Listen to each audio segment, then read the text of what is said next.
Now you will always respect the logo, but this team is not a complete team. They have a lot of missing pieces, a lot of questions. They're having to replace a lot of production, and at the primary position where they're not solidified it, it's not like they have a game changer at that position, or it's not like they have a lot of weapons surrounding him to make him, a formidable game changer or game manager in that point, and that's Georgia. I want to talk about Georgia tonight. I really want to dive into this conversation about Georgia, because if you talk to a Georgia fan that says, and you tell them that Georgia might struggle this year, right?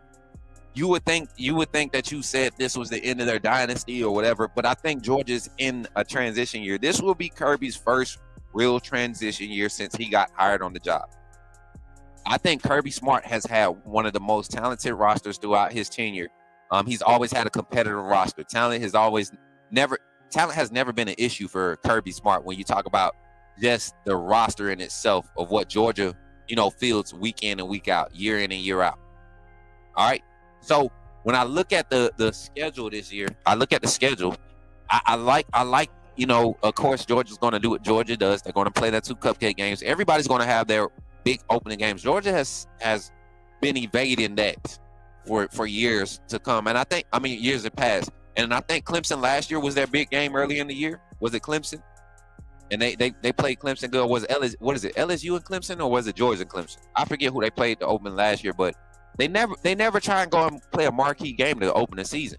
And to their defense, and if this is their strategy, to Georgia's defense, I don't blame them. When you look at strength of schedule not being a factor last year in the playoff selection with playoff selection committee, you don't want to put your team at risk to go out and play another top 10 opponent, lose early in the season, and that be the very reason you don't get in the playoffs, because you lost against another ranked opponent early in the season, and that'll put you at your 3rd loss or your 4th loss, right? And you clearly are one of the top 12 teams. You are SEC runner-up, SEC conference runner-up. All of those things factor in, and you still miss it because of a automatic bid for a team that played in a weaker conference with a weaker strength schedule with no ranked wins, and they played in it. They didn't win it. They played in it, and they have, one less loss than you. So Georgia has benefited from scheduling. But I look at that schedule, man, after this Tennessee game, and they have to go to Tennessee. I think there's going to be a hostile environment. I think Josh Heupel and staff will over-scheme for that game. And a lot of times over-scheming, it puts too much on your young players, right? You got a lot of young guys that's going to be filling some very big shoes at Tennessee, especially in the wide receiver room. They got a lot of talent. Tennessee has, and we're going to talk about Tennessee, but Tennessee has a lot of talent. And I think Georgia's weakness is their secondary on the defense.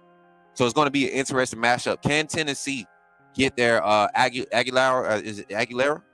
Is the quarterback's name? Can they get him settled in? And Mary J, you can cycle those comments through all night. You can run them. What's up, man? What a number at Big Bama Brand say he ready to call in. So AI coach Smokey is crazy. What?